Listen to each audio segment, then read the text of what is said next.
Welcome to Madasaling Pinoy, your prayer partner.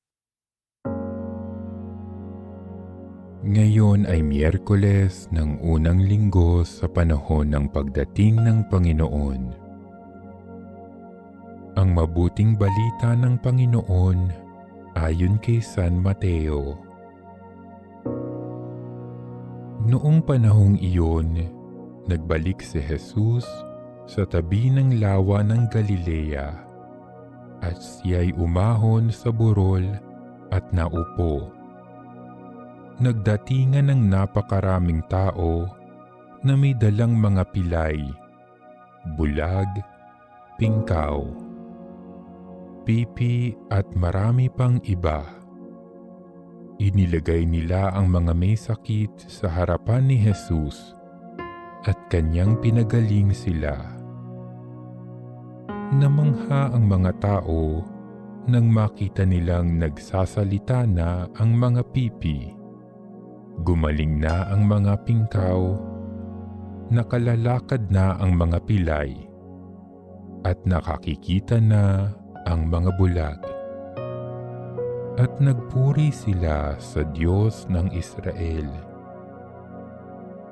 Tinawag ni Jesus ang kanyang mga alagad at sinabi,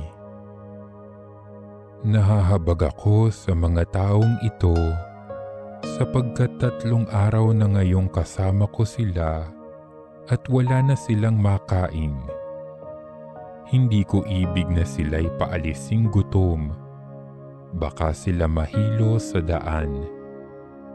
At sinabi ng mga alagad, "Saan po tayo kukuha rito ng tinapay na makasasapat sa gayong karaming tao?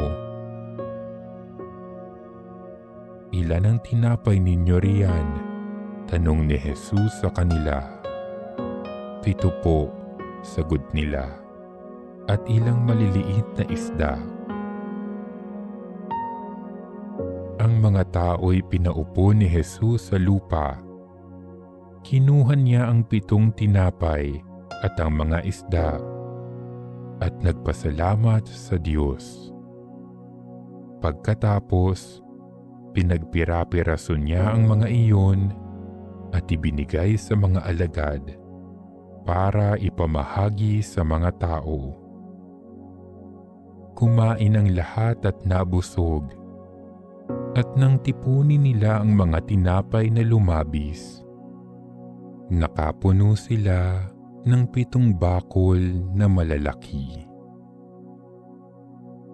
Ang mabuting balita ng Panginoon.